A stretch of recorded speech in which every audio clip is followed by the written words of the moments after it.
Au cœur d'une forêt dense et isolée, un groupe d'amis partit en camping pour se calmer après un désaccord sur leur entreprise commune. Parmi eux se trouvait Paul, un homme apparemment généreux et compatissant, qui était toujours prêt à aider ses amis dans le besoin. Après des heures de marche sans succès pour trouver leur chemin, les amis commencèrent à paniquer et à se disputer. Alors qu'ils étaient à bout de force, ils aperçurent une vieille cabane en bois. Ils décidèrent d'y chercher de l'aide ou des indications. En entrant dans la cabane, ils découvrirent un coffre en métal fermé par un cadenas. Intrigués, ils se demandèrent ce qu'il pouvait contenir. Paul, en tant que personne aimable et préoccupée par le bien-être de ses amis, suggéra d'abandonner le coffre et de chercher une issue pour sortir de la forêt. Cependant, ses amis étaient curieux de savoir ce que renfermait le mystérieux coffre. Ils essayèrent de forcer le cadenas, mais en vain. Finalement, ils découvrirent une clé rouillée sous un matelas et elle ouvrit le coffre avec un grincement. Le coffre s'ouvrit et les amis de Paul furent émerveillés devant le contenu étincelant. Des bijoux précieux, des pièces d'or, des billets de banque et des pierres précieuses. Ils furent tentés de garder le trésor pour eux, mais Paul les persuada de chercher le propriétaire du coffre pour le lui rendre. Ils voulaient éviter que leur désespoir les conduise à commettre des actes regrettables. Soudain, alors qu'ils discutaient de la meilleure façon de trouver le propriétaire, Paul repéra une vieille carte posée sur une étagère. Intrigué, il l'examina et réalisa qu'elle était une carte au trésor. Le trésor était enterré dans un autre endroit de la forêt, loin de la cabane. Sachant qu'il devait agir avec prudence, Paul décida finalement de montrer la carte aux autres.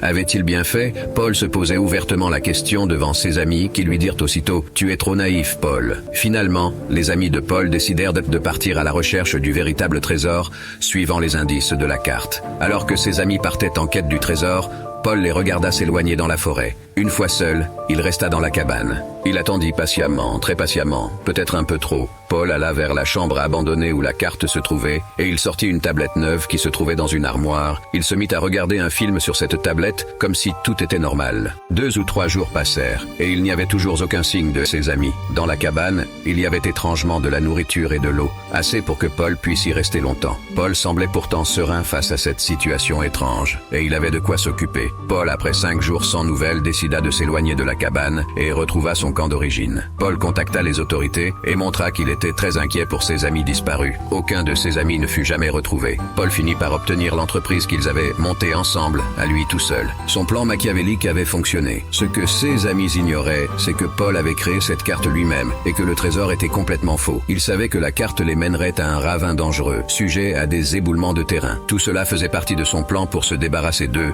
son but étant d'éliminer tous ceux qui pouvaient contester sa mainmise sur l'entreprise. Il se félicitait de la réussite de son plan machiavélique. Paul savait que ses amis avaient dû tomber dans le piège du ravin et il en éprouva une satisfaction perverse. Après la disparition de ses amis, Paul devint l'unique propriétaire de l'entreprise. Porté par son ambition et ne tenant plus compte des avertissements que lui avaient prodigués ses associés, il se lança dans une série d'investissements audacieux. Paul était convaincu que désormais, il n'avait plus personne pour le freiner. Il pouvait réaliser ses rêves et dominer le marché.